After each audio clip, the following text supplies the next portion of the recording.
So I want you to picture this. You're halfway up the Eiffel Tower. Okay, that is already quite the venue. Right. It's incredible. And the lights in the theater suddenly drop. Oh, setting the mood. Exactly.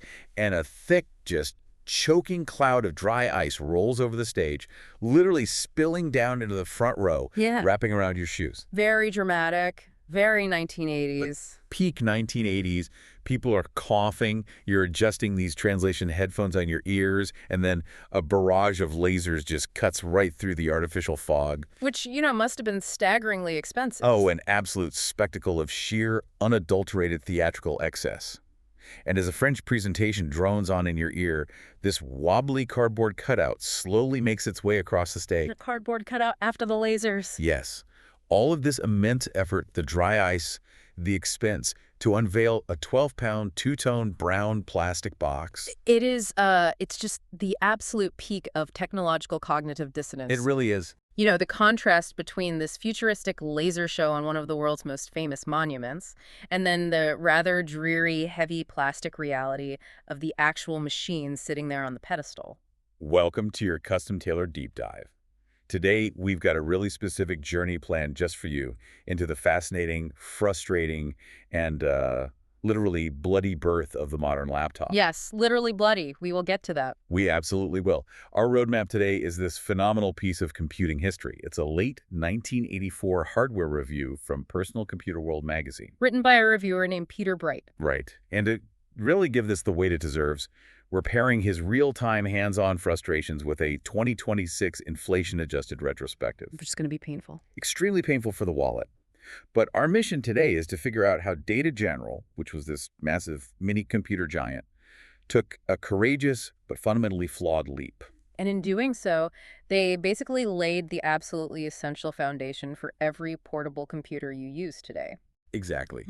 We're going to unpack the hilarious, just baffling compromises required to squeeze a desktop into a briefcase in 1984. And the machine at the center of all that choking dry ice is the Data General one, or the DG one. Right.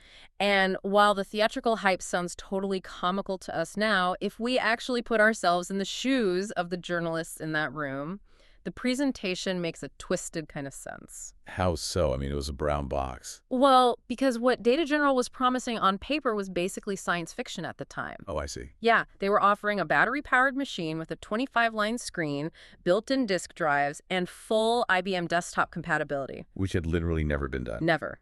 To the people sitting in that theater, the concept alone was as monumental as the tower they were sitting in. I get the ambition, I really do. It sounds amazing on paper. But let's look at the physical reality of what they actually shipped. Right, because the juxtaposition is jarring, to say the least. Very jarring. The DG1 was specifically designed to fit into a PCW standard briefcase. Which, for you listening, think of a hard-sided rectangular executive briefcase from the 80s. Yeah, the classic Wall Street look. The computer measured 13.7 inches wide, 11.7 inches deep, and 2.8 inches thick. It's a very specific footprint. And while it did technically fit into that briefcase, Peter Bright was really quick to note in his review that it was a notoriously tight squeeze. Like, violently tight. Yeah, it was so tight that once the computer was in there, you couldn't even fit a couple of 3.5-inch floppy disks alongside it. Which fundamentally defeats the entire purpose. You have a portable computer, but you have to carry your actual software and your save disks in a totally separate bag. Or stuff them in your coat pockets, yeah. But the size isn't even the most deceptive part of this whole thing. This brings up a classic tech industry trope that clearly dates back decades. Oh, the fabricated spec sheet. Yes. The marketing materials for the DG1 proudly claimed the unit weighed 9 pounds. And 9 pounds is a very psychologically appealing number for a portable machine in 1984.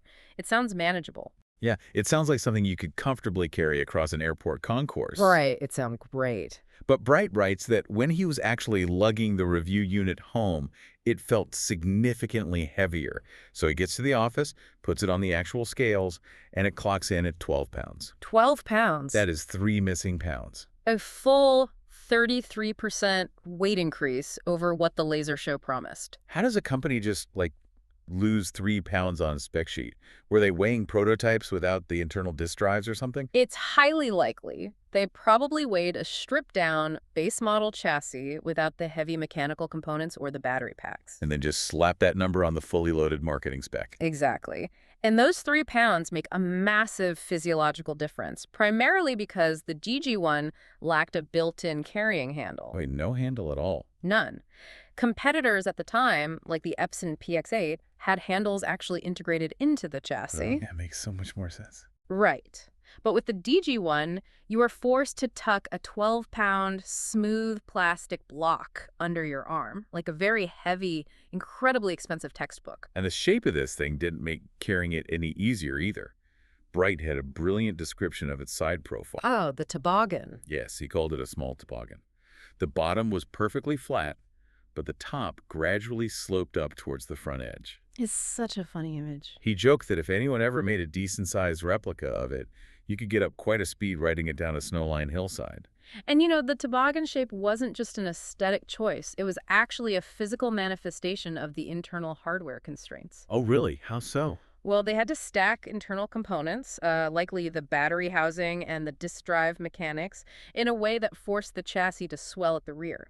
Oh, I see. And then it sloped downward toward the keyboard. It really highlights how rudimentary the industrial design language for portables was back then. They weren't thinking about ergonomics at all, were they? Not even a little bit. They weren't thinking about the human silhouette. They were literally just trying to shrink wrap brown plastic around bulky internal components. So you're just walking around with a 12-pound plastic toboggan wedged under your arm? Sweating, probably. Definitely sweating. But the weight and the awkward shape are really just the beginning of the physical hostility this machine directed at its user. Hostility is the right word. Because the exterior engineering wasn't just clunky, it was actively dangerous. Like we said earlier, blood was actually shed over this design. Yeah, the exterior of the DG11 is a masterclass in what happens when an enterprise engineering company tries to design a consumer product. Because Data General built massive mini computers, right? Exactly. They built these huge, humming mini computer cabinets for server rooms. They lacked the institutional knowledge of tactile consumer-level human interfaces. Which brings us to the back flap. Oh, boy. There is this plastic cover at the rear of the machine.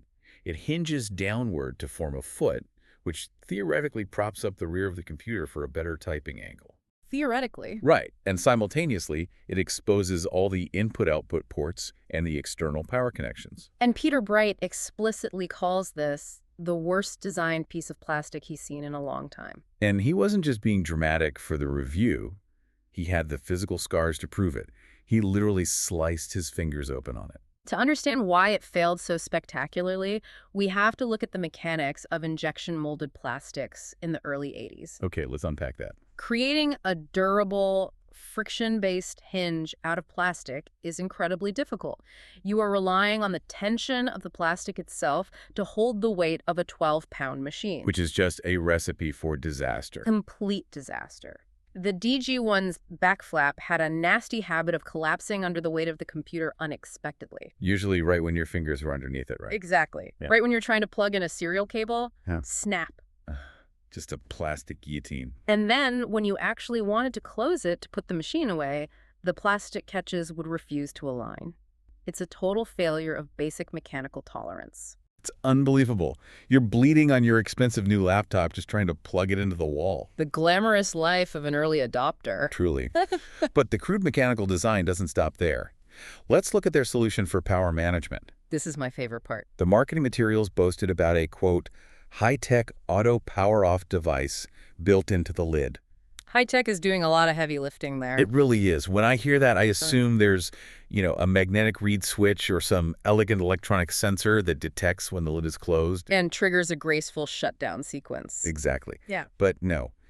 Tell the listener how this high-tech feature actually worked. It was entirely physical. Inside the bezel of the screen lid, Data General molded a solid protruding lump of plastic. A lump. Just a lump. When you close the lid, this physical lump would swing down and literally smash into the main power rocker switch on the keyboard deck. It just hit it. It mechanically forced the switch into the off position. Bright uses a great British idiom for this in the review. He calls it a Heath Robinson contraction. Yes. For you listening, A Heath Robinson device is similar to a Rube Goldberg machine in America. Right, like those crazy chain reaction setups. Exactly. It's a ridiculously overcomplicated or crudely improvised mechanism designed to achieve a simple result.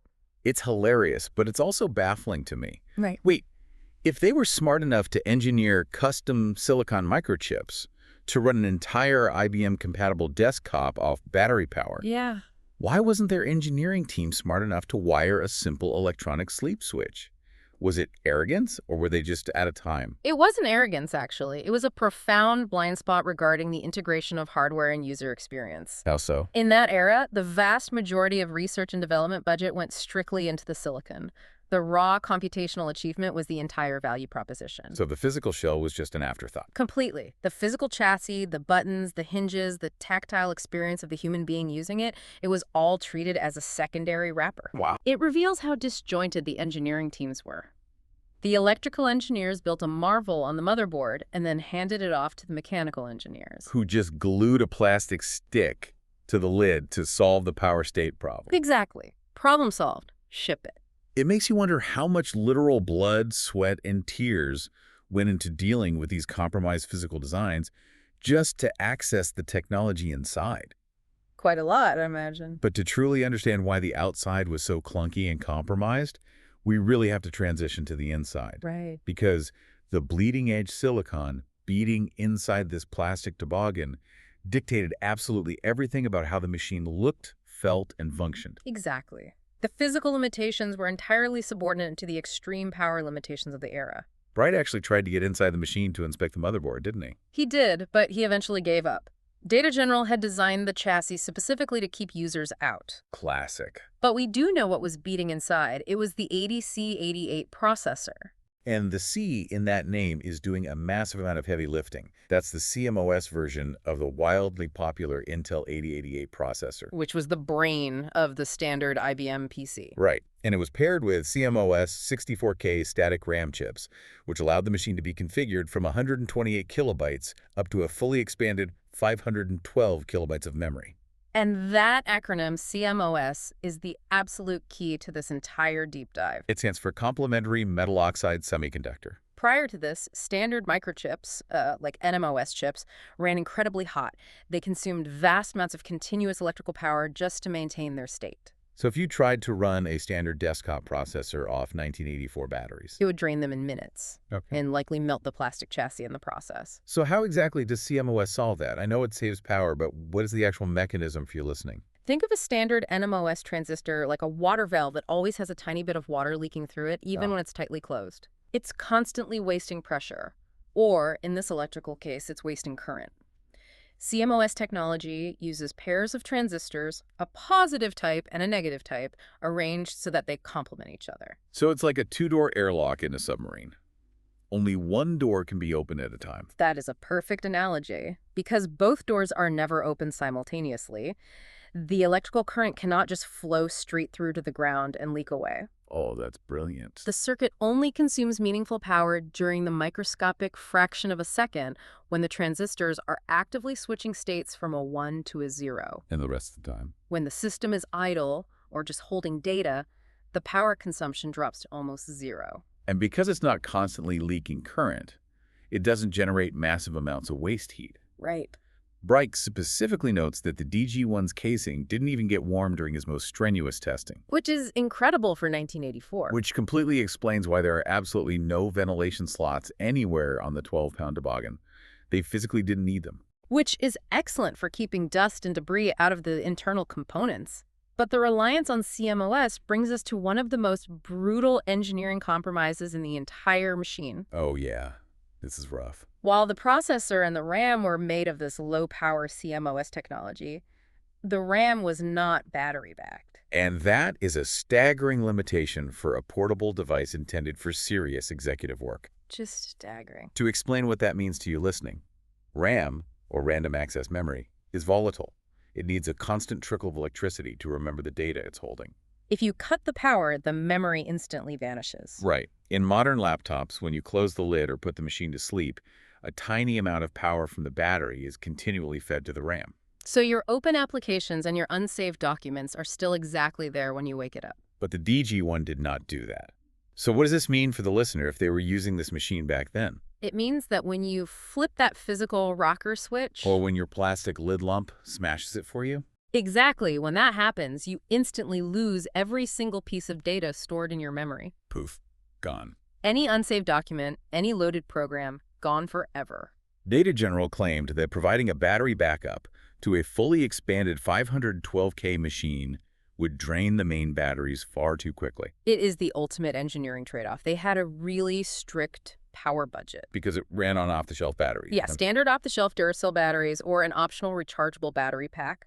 And the manual ambitiously claimed you could get about 8 to 10 hours of life with average disk access. But to hit that 8-hour marketing claim, they had to ruthlessly cut power to absolutely everything else when the machine was off. They sacrificed the safety net of data retention just to win the spec sheet war on battery longevity. And speaking of power, the actual physical power supply choices are absolutely baffling to me. Oh, the power bricks. You are a mobile executive. You are buying this to travel light. But the DG1 featured 2 entirely separate power input jacks on the back of the machine. Yes. One input jack was specifically for running the computer system itself. Okay. And a completely separate input jack was dedicated solely to the battery charger. Bright was totally flummoxed by this in the review. He points out how bizarre it is. Why couldn't Data General just charge the batteries from the main system power input? Like literally every single laptop, phone, and tablet does today. Exactly. The result of this architectural failure was that the machine was supplied with 2 completely separate, heavy, brick-like power transformers. It really speaks directly to the immaturity of power management circuitry at the time. Meaning they just didn't know how to do it efficiently. Today, a single power adapter sends electricity into a device, and an internal power management IC, an integrated circuit, intelligently routes that voltage. Right. It figures out what needs power and when. Yeah, it sends some power to run the processor, steps down the voltage to charge the battery, balances the thermal load, all of that. But in 1984, Engineering that kind of dynamic internal power routing in a portable form factor was incredibly complex and expensive. so instead of solving the voltage routing problem internally, they just offloaded the physical burden onto the user. Precisely. They required 2 different external transformers to provide 2 different voltages and current types directly to the specific components that needed them. So much for fitting it all in a PCW's standard briefcase. Right. You have the 12-pound toboggan, and now you have to pack 2 heavy power bricks just to ensure you can plug it into a hotel wall and charge it at the same time. It's a lot to carry. But if saving power was the ultimate uncompromising goal that led to dual power bricks and intentionally wiping your RAM, It perfectly explains the machine's most prominent and frankly most catastrophic feature. because the component that traditionally drained the vast majority of a laptop's battery was the display. And the DG1's display is the ultimate paradox. It was simultaneously the greatest engineering triumph of the machine and its most fatal user experience flaw. We are talking about the quest for the 25-line Holy Grail. The holy grail of portable computing in '84. The DG1 boasted a liquid crystal display that could show 80 characters across the screen and 25 lines of text down. To give you the proper context on why that specific metric, 80 by 25, was so vital, that was the exact standard text resolution of a full-sized desktop IBM PC monitor. Right. If you were writing a piece of business software in 1984, you designed the interface to fit exactly onto an 80 by 25 grid. Right. And if a portable computer had a smaller screen, like the Tandy 100, which only had 8 lines, The developers had to completely rewrite their software to work on it. which nobody wanted to do. But the DG1 screen was physically massive for a portable. It had the same physical dimensions as a standard 12-inch CRT monitor. It was almost perfectly square. Bright correctly points out that this gave the DG1 a massive psychological advantage over its competitors. For example, the ACT portable, which actually beat Data General to the market by a few weeks as the first micro with a 25-line screen. Oh, I've seen pictures of that one. Yeah, it used an LCD that was very short and very wide. The text was incredibly squashed. But the DG1, by contrast, looked exactly like a real desktop monitor that had simply been flattened and shoved into the lid. And to pull this off, the engineers had to do some incredible heavy lifting behind the scenes. Because large LCD panels in 1984 didn't just plug in and work, did they? Not at all. They required immense amounts of signal decoding. Data General used 2 custom-designed CMOS gate array chips specifically just to handle the logic of the display. Now, what exactly is a gate array for you listening? Gate arrays are essentially semi-custom microchips. Instead of designing a chip entirely from scratch, which takes years and millions of dollars, engineers take a silicon wafer pre-filled with thousands of generic logic gates. Okay, like a blank canvas of circuit? Exactly. And then they design the final layer of metal wiring to connect those generic gates into specific custom circuits. Oh, that's smart. It allowed Data General to condense a massive amount of display processing power into 2 low-power chips quickly. And they needed that processing power because they weren't just putting text on a screen. These gate arrays were programmed with comprehensive IBM display emulation. The DG1 could emulate both the IBM monochrome display adapter and the IBM color graphics adapter, all handled transparently under software control. Which is mind-blowing. Wait, hold on though. A color graphics adapter on a monochrome LCD screen. Yes. How does a screen that only produces black and white liquid crystals display color information? Does it just crash? No, and that's the absolute brilliance of the gate array logic. Yeah. If you loaded an application that was programmed to send color graphics to the screen, Yeah. the custom silicon in the DG1 would intercept those color signals and mathematically translate them into varying shades of grayscale. Oh, wow. On the fly? On the fly. Yeah. It achieves this by altering the voltage sent to individual pixels to twist the liquid crystals just enough to block varying amounts of light. Creating different shades of gray. Exactly. Yeah. It was an astonishing technical achievement to condense that level of desktop compatibility and real-time signal conversion into a low-power portable device. Okay, so on paper, in the spec sheet, it is an absolute miracle. Right. A full-size, graphics-capable, IBM-compatible screen squeezed into a laptop lid. I marvel. But here is where the reality of the technology crashes violently into the user experience. The optical reality. The reality is that the screen was practically unreadable. Bright states in his review, and I quote, "In use, the LCD display on the DG2-1 is better than those on most other machines I've seen, but still bad in absolute terms when compared to a CRT." The raw processing power of those custom gate arrays was entirely bottlenecked by the physical limitations of 1984 twist-o-matic LCD technology. It just couldn't keep up. Right. These early screens suffered from abysmal contrast ratios and painfully slow refresh rates. Leading to that awful ghosting effect whenever the screen scrolled. Exactly. It was a blurry mess. But the fatal flaw wasn't just the contrast or the blur, it was the hinge. Oh, the hinge. Although the display hinged up from the keyboard deck, you could only click it into one single fixed viewing angle. Which is an ergonomic disaster. It's terrible. You couldn't tilt the screen back to avoid the glare from an overhead light. You couldn't tilt it forward to adjust for the fact that you might be taller or shorter than the average user. Competitors like the Hewlett-Packard HP110 featured friction hinges that allowed you to smoothly adjust the screen to any angle. But with the DG1, you were totally stuck.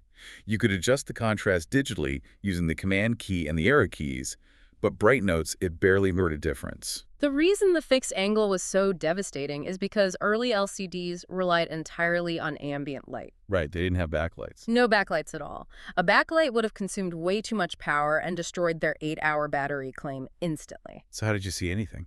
Well, the LCD panel has a reflective mirror layer behind the liquid crystals.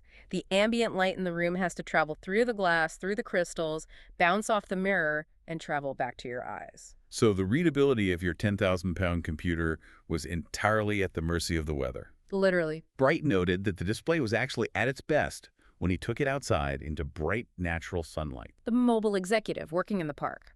But when he tried to use it for its intended purpose, sitting at his desk at home in the evening, lit by a standard 100-watt desk lamp. He said it was at its absolute worst. He found it completely unusable. It's the ultimate monkey's paw wish for early adopters. You asked for a full desktop screen in a portable, and Data General gave it to you. But the human cost was immense. They achieved the impossible technical feat of true IBM compatibility. But you practically had to take your spreadsheets out into the midday sun just to read the numbers. The chasm between the brilliant technical achievement of the silicon and the dismal, headache-inducing optical disaster of the physical screen is just striking. And if your eyes weren't hurting enough from squinting at that grayscale ghosting screen, your hands were about to go to war with the keyboard. The keyboard of the DG1 is a fascinating study in how corporate legacy thinking can basically poison a consumer product. It really is. For a machine that heavily marketed itself as the ultimate IBM-compatible device, the keyboard was incredibly un-PC. Very much so. It featured 79 keys squeezed incredibly tightly together across the chassis. And the visual aesthetic was deeply jarring to anyone used to a sleek PC. It utilized a two-tone brown color scheme. Bright mentions in his review that almost everyone who saw the machine commented that the keyboard looked exactly like an old mainframe terminal interface. Which makes perfect sense when you remember who built the machine. Data General was a mini computer giant. Right. Their corporate DNA was forged in building giant humming cabinets for university basements and massive, clunky terminal keyboards for data entry clerks. They didn't have the muscle memory for designing consumer-friendly PC layouts at all. Precisely. That legacy mainframe thinking deeply infiltrated the industrial design process of this mobile consumer device. You could visually see their corporate bias in how they laid out the plastic keys. Yes, the main QWERTY section where you typed was molded in a darker brown plastic. And it was surrounded on the perimeter by these lighter, cream-colored editing and function keys. But the real nightmare wasn't the color, it was the layout geometry. Because space was at an absolute premium, it didn't have a dedicated, separate numeric keypad on the right side, like a standard IBM desktop keyboard. Instead, they took those numeric functions and integrated them directly into the right-hand portion of the standard alphabetical typing area. A compromise that, to be fair, almost all modern laptops still use today out of physical necessity. True, but modern laptops have indicator lights. Yes, the DG1 had absolutely no indicator lights for CCHASS LAT or NUM LOCK. Not a single LED. That is a fundamental failure of user feedback. To save a microscopic amount of battery power and the negligible cost of 2 LEDs, they removed the user's ability to know the state of their own keyboard. It's like driving a car with a manual transmission, but they ripped out the tachometer and the speedometer to save weight. You're just guessing what gear you're in based on the engine noise? Or in this case, based on the garbage appearing on your screen. Imagine the sheer panic. You're typing a crucial memo, you accidentally brush the NUM lock key. Which is really easy to do because the keys are so cramped. Exactly. And suddenly, because the numbers are integrated into the letter keys, you are typing the number 5 instead of the letter I and a 6 instead of an O. And you have absolutely no visual cue on the hardware that you've done this. In an era before quick, universal undo shortcuts, a mistake like that could mangle a document before you even realized what was happening. Furthermore, they included keys that literally served no function whatsoever. Oh, this is wild. There was a key labeled SPCL for special, and another completely blank key located right next to the return key. And neither of them actually did anything useful in standard applications. Nothing at all. And speaking of the return key, it was minuscule. You're working fast, you reach over to hit enter to execute a command, and instead your finger hits a blank mystery key that does absolutely nothing. It is maddening. And we must return to the physical ergonomics of the chassis. Ah, the return of the toboggan. Exactly. Bright points out a fatal flaw in the typing experience. If you put the machine completely flat on a table... Meaning you don't open that finger-slicing back cover. Right. The physical height of the keyboard deck sits a full inch above the level of the desk. Ouch. That forces your wrists to bend upwards at an incredibly unnatural and painful angle, making it impossible to type comfortably for more than a few minutes. But if you try to fix that by opening the back flap to angle the machine towards you, the toboggan slope goes to the complete opposite extreme. Right. The angle becomes far too steep, stressing your wrists in the other direction. There was no comfortable middle ground. Plus, the layout was so cramped that Bright noted the 3 rightmost fingers of his right hand naturally rested directly on the cursor arrows and the CFPS-LOCK key, causing him to accidentally engage them constantly because every single millimeter of empty space was eliminated. The entire user interface is just a perfect example of hardware friction. The machine actively fights the user at every single touchpoint. The LCD screen fights your eyes by demanding perfect ambient lighting. The keyboard layout fights your hands with hidden modes and tiny keys. And the back flap literally fights your fingers with sharp plastic. So let's set the scene for you listening. Your wrists are aching from the steep typing angle, your fingers are bleeding from fighting the I/O port cover, you are squinting furiously at a gray ghosting screen, and you're typing 5s instead of is because of the invisible NUM lock. Sounds lovely. But let's say you persevere. You actually want to run a program. How does that software even get into the machine? Because the physical media format they chose creates a whole new monumental layer of hostility. This brings us to the profound friction of data storage in early portable computing, and the rather ingenious, if desperate, workarounds Data General had to deploy. Right. The DG1 utilized built-in Sony 3.5-inch 720K floppy disk drives. The base model came with one drive, but the expanded unit Bright was reviewing came equipped with two of them built right into the front of the chassis. Now, objectively speaking, adopting 3.5-inch drives in 1984 was a massive forward-thinking innovation. Because they were smaller. They were significantly smaller physically, yes. Wow. But crucially, the motors inside them required vastly less electrical current to spin the magnetic media than the standard, bulky 5.25-inch desktop drives of the day. So it tied back into the power budget. Exactly. It was mathematically the only feasible way to run mechanical spinning disk drives off an internal battery pack. And they were more durable, right? Much more.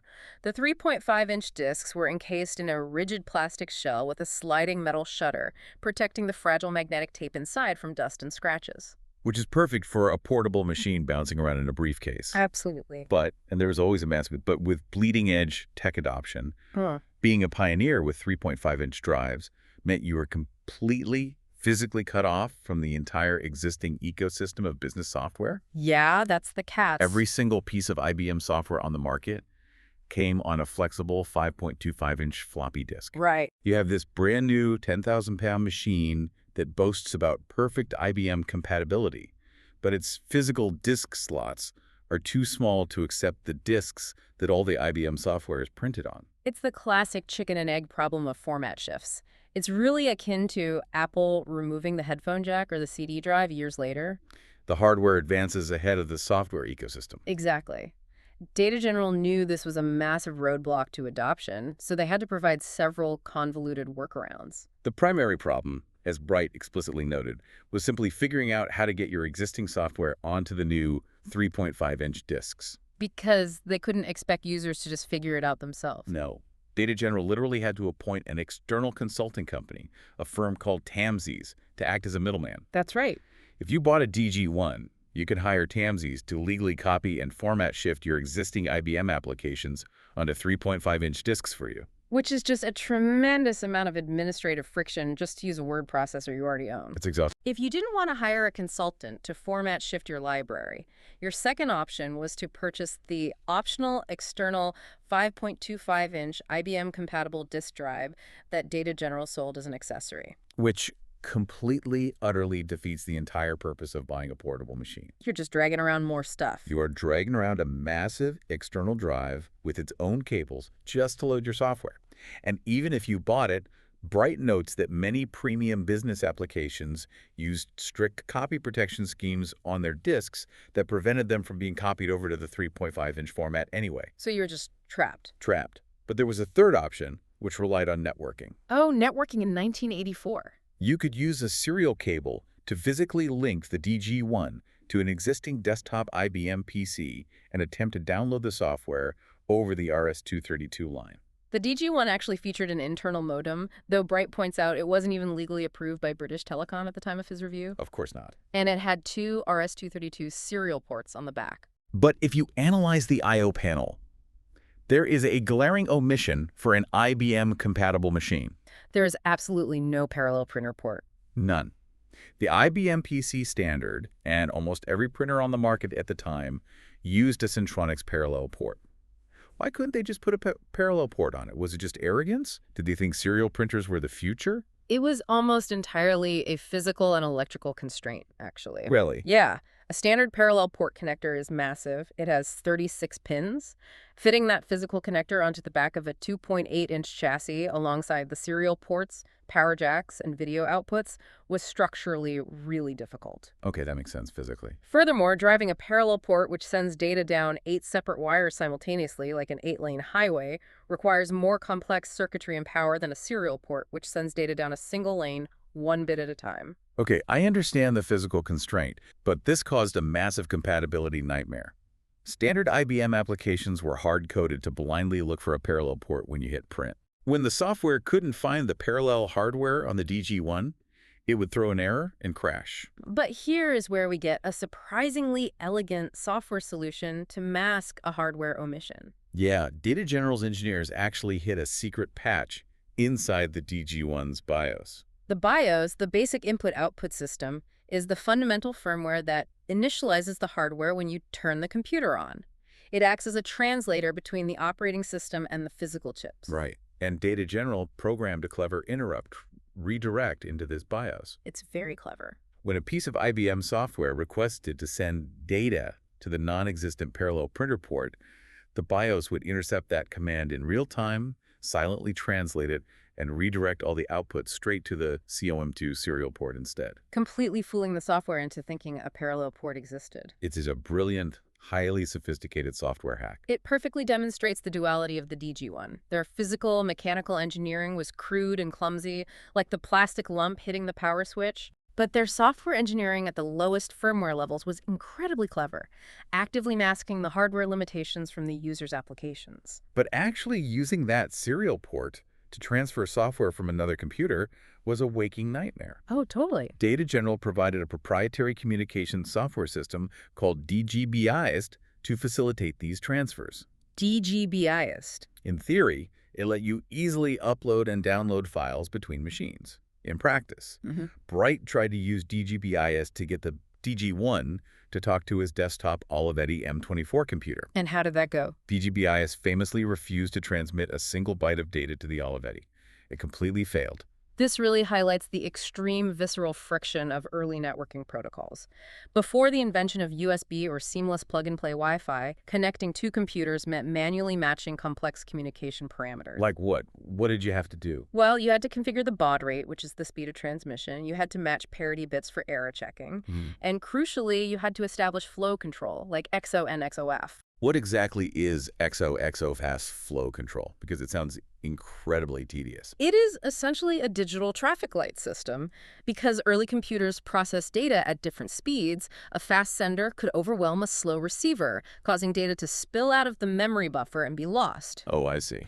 So XON/XOFF is a software protocol where the receiving computer sends a specific character, XOFF, down the wire that means, stop sending, my buffer is full. Okay. Once it processes the data, it sends another character, XON, meaning, okay, go ahead. That sounds fraught with peril. It was.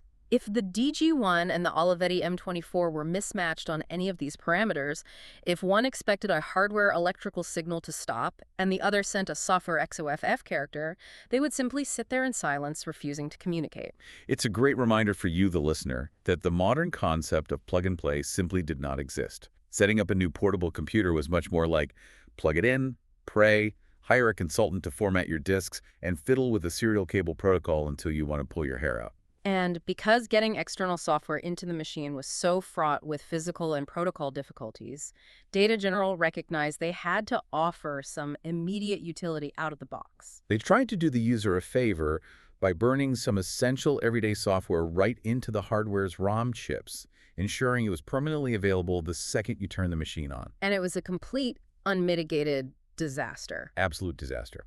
Let's talk about the ROM utilities. It is a masterclass in user frustration and terrible software design. The concept was sound, initially. If you booted the DG1 without a bootable DOS disk inserted in the floppy drive, the machine would spend a moment mechanically searching the drive, admit defeat, and instantly drop you into a menu of 4 ROM-based utilities, accessible via the F1 through F4 function keys. There was a terminal emulator for modem communications, a setup menu for configuring those nightmarish baud rates in the internal clock, a diagnostic tool for checking the RAM, and then there was F1, a program simply called Notebook.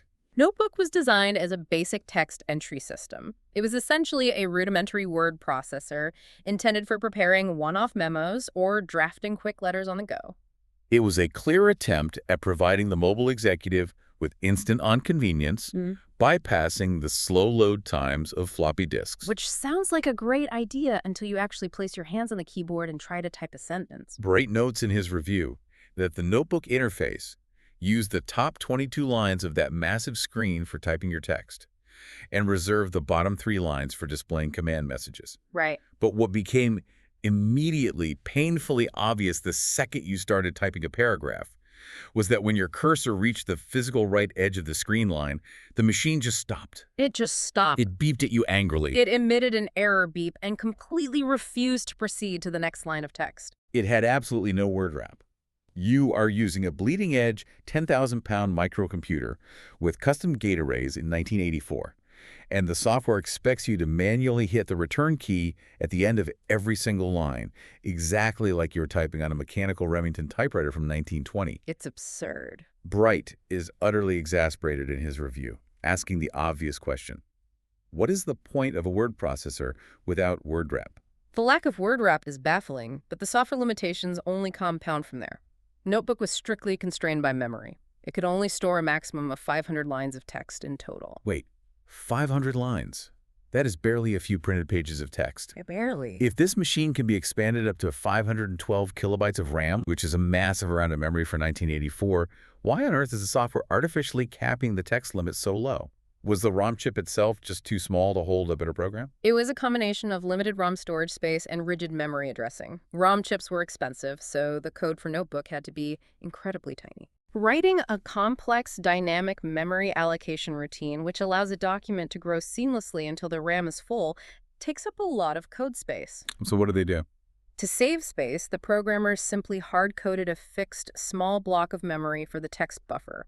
Once you hit line 500, the buffer was full, regardless of how much empty RAM was sitting unused in the rest of the machine. So you're manually hitting return at the end of every line. You are strictly capped at 500 lines of text. But all of that pales in comparison to the true fatal flaw of the Notebook program. The thing that elevates this from a quirky limitation to a user-hostile disaster? The fatal flaw. Although your text is stored in the RAM while you type, there is absolutely, unequivocally, no way to save that text to a floppy disk from within the Notebook program itself. None whatsoever. The internal editing commands allow you to search for text, replace words, and even send the document out through the serial port to a printer. But the developers simply did not program a save-to-disk function. They did not? So imagine this scenario. You are the high-powered mobile executive data generalist target. You are sitting on a train. You fire up Notebook for its instant-on convenience. Right. You painstakingly type out a brilliant 400-line strategy memo, manually hitting return at the end of every single line. You finish. You review it. Now, you need to format it properly in a real word processor, or you want to copy it to a disk to give to your secretary. So you insert your MS-DOS system disk and initiate a boot sequence to load the operating system. And what happens to the memo? The exact millisecond the machine begins to boot into DOS, your work is instantly, permanently, and irrevocably vaporized, destroyed, gone forever. Because the text was held exclusively in the volatile RAM. When MS-DOS boots, one of the very first things the operating system does is initialize the memory vectors. Right. It systematically clears the RAM to create a clean slate for itself, immediately overwriting the memory addresses where your Notebook memo is temporarily stored. It is a fundamental, catastrophic failure by the software engineers to understand how human beings interact with digital text. They clearly view the Notebook program not as a workspace, but as a temporary, disposable scratch pad. It is almost insulting to the user's time and effort. I am completely flabbergasted by this. A word processor in 1984 that doesn't have word wrap and intentionally deletes your files. Yeah. Even the much cheaper, simpler Tandy Model 100, which came out earlier, had a built-in text editor that automatically word-wrapped and safely saved your files to battery-backed memory. Braid points that out explicitly in his review. You type a brilliant idea on the DG1, and the machine's architecture intentionally destroys it. It is the ultimate, heartbreaking culmination of the machine's compromises. You've battled the sheer physical weight, you've bled on the back flap, you've strained your eyes on the unreadable screen, you've fought the cramped mainframe keyboard, and you've navigated the miserable disk format incompatibility, only to have the manufacturer's own built-in software delete your hard work. So we have to ask the ultimate question. If you, the listener, were alive in 1984 and walking the floor of a computer dealership, how much would you be expected to pay for the privilege of all this frustration? Oh, the sticker shock. Let's talk about the sticker shock and bring in our 2026 reality check to understand the true economic weight of this machine. Because the pricing of early bleeding-edge technology is often just as staggering as its physical limitations. It gives us context on exactly who this machine was built for. Let's break down the original 1984 pricing from Peter Bright's review. The absolute basic entry-level system, which came with a meager 128 kilobytes of RAM, a single 720K floppy disk drive, and a standard AC power adapter, cost £2,490. Now, to understand that number, we apply our 2026 inflation-adjusted retrospective lens. Using the cumulative inflation rate of 317% from 1984 to today, we multiply the original price by roughly 4.17. Which means that the basic entry-level system translates to approximately $10,388 today, over £10,000 for the most stripped-down version of the toboggan. And we must remember, Peter Bright wasn't reviewing the entry-level machine, he was reviewing the fully expanded system. Right. The expanded system gave you 256 kilobytes of RAM, 2 internal floppy disk drives instead of 1, and the optional rechargeable battery pack. In 1984, that configuration cost $3,675. In 2026 money, that translates to an absolutely staggering $15,325. £15,000 for a machine with a screen you can't read indoors. It is the ultimate early adopter tax. And remember the storage friction we discussed. If you wanted to buy that external 5.25-inch IBM-compatible disk drive, just so you could bypass the TAMSI's consultants and load the software you already own, Right. that accessory alone was extra $685 in 1984. That is nearly £2,850 today, just for a single external floppy disk drive. When you look at the sheer economic reality of those numbers, Peter Bright's final conclusion in his review makes perfect rational sense. What did he say? He opens his verdict by stating that he had always stubbornly claimed he wouldn't buy a portable computer until it possessed 3 specific features: a full 25-line screen, built-in disk drives, and internal battery power. And the DG1 was the first machine on the market to finally meet those exact technical specifications. Right. But after actually living with it and reviewing it, he adds a crucial, cynical new condition to his list. And I can afford it. He simply couldn't justify the cost-to-usability ratio. He concludes that the DG1 is fundamentally a fine go-anywhere machine that successfully runs IBM software, but it is nowhere near as well-engineered mechanically or ergonomically as its main competitor on the market, the Hewlett-Packard HP-110. The HP-110 is the perfect foil to the DG1 in this era of computing history. If you look at the spec sheet, the HP-110 lost the war. Why? It completely lacked the massive 25-line screen, opting for a much smaller display, and it didn't have any built-in floppy disk drives.